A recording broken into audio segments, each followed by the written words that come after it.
Thank you so much for having me. It's such an honour to be here in this environment to talk about Open Barbers. It's the first time I've ever spoken at a university about this project, so bear with me and I'll try and answer as many questions and address as many issues as I can. So here's a bit of history. Open Barbers is a hairdressing project.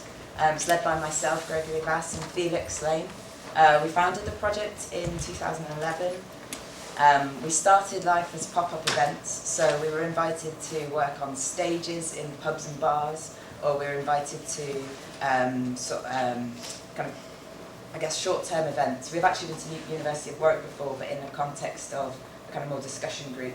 So those types of pop-up events we've done around the UK. But in 2014 we started renting our own space in North London. So Open Barbers has three main interests: to welcome people of all genders and sexualities, to keep prices affordable and on a sliding scale, and obviously non-gendered pricing, to create a comfortable community space. In summary, Open Barbers aims to create a hairdressing space where gender can be enjoyed in all of its simplicity, obviously, and complexity maybe, without having to be discussed. I just wanted to highlight some of the common issues that we hear about from people when getting a haircut. People are often turned away for being the wrong gender. Obviously not at Open Barbers, but in other hairdressing spaces. People are often being charged women's prices. People are often receiving a different haircut or finish than the one that they actually asked for, such as feathery edges or having their hair cut too short than what they asked for. People are often being told that a haircut won't suit them. We've heard things like they might look like a boy, they might look like a lesbian, or someone actually was told once that if they had their haircut like that, it would look shit. So these are the kinds of experiences that we aim to provide. We aim for people to feel in control and consenting of what is happening to them. We aim that people don't have to tell us how they identify. We aim that people can discuss, see, imagine openly what is possible for their style. We aim that people can tell us what they want for their style, and that people's appearances can be more congruent with their identity. We aim that people's appearance can be designed to be versatile and discreet for different environments. So sometimes people need a haircut that can be styled one way when they're at work and another way when they're out with their friends, and that they can have a dual or more identities and presentations. So I think to be kind of nuts and bolts about this, what do we actually do? How do we make that happen? I thought you might be interested to hear about that. So these are some of the strategies that we use at Open Barbers. First of all, our welcome. It's really important. Whenever someone comes into the space, we always try and make sure that we acknowledge that they walked into the room and give them a warm welcome, which is a smile and a hello. It sounds simple, but actually, when people are coming into the space, they can often feel very nervous about what they're about to encounter, so that is a really important first start. We show them where everything is. We invite them to make themselves at home. We've got tea and coffee, which can be made by us or by them. We've got a table of fanzines and reading material. We have a toilet in the space. We just like to show them where that is, a gender-neutral toilet. We explain our intentions and we invite them to collaborate with us, intervene and take control. So our intentions are obviously to provide them with a haircut, but I always start a haircut by saying I want them to feel that at any point they can stop and ask if they can have a look at the back, or ask if they can maybe change their mind or check in or take a break. So it's important that people feel that it's a collaborative process. And finally, we invite people to decide if they want to face the mirror or not. Sometimes people enjoy the haircut immensely more if they don't have to sit and stare at themselves throughout the whole process.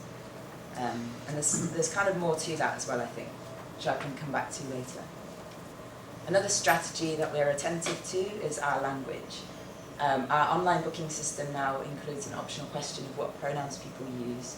People don't have to answer that question, but we can see in advance of someone coming for the first time what pronouns they use, and then we can be aware of that and we don't have to broach that with them face to face, but we can also have that conversation as well face to face.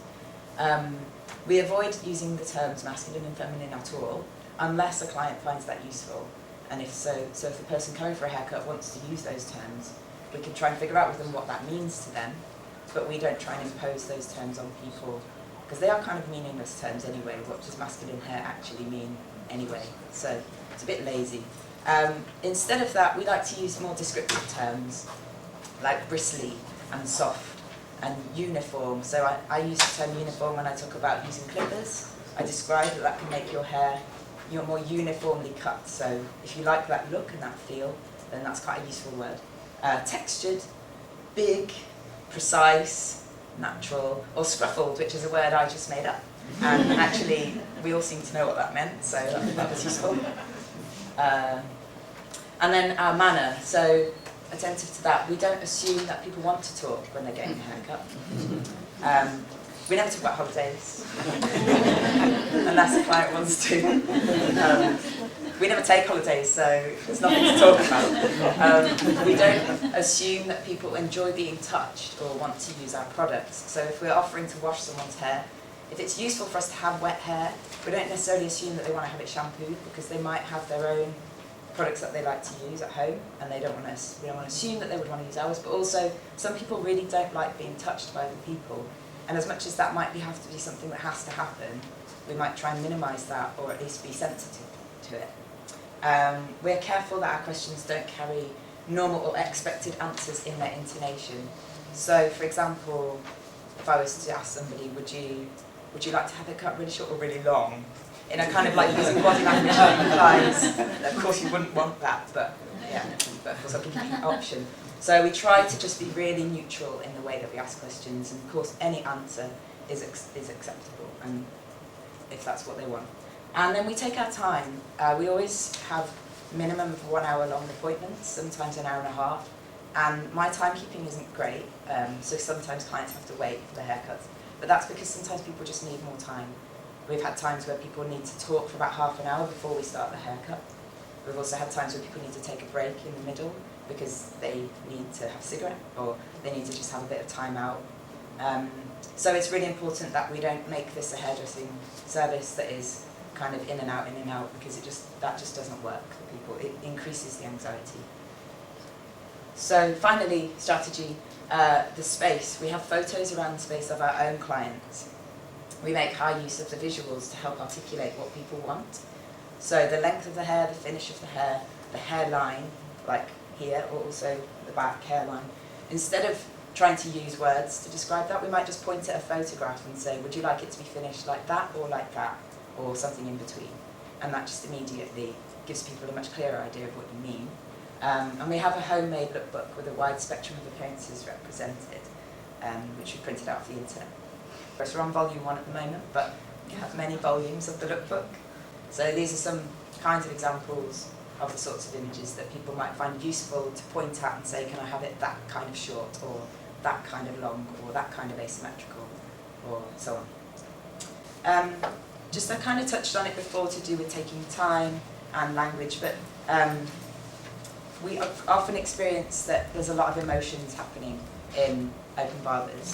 So people might be coming and having a fantastic time and feeling elated and euphoric that they finally found a place that will actually listen to them and so on.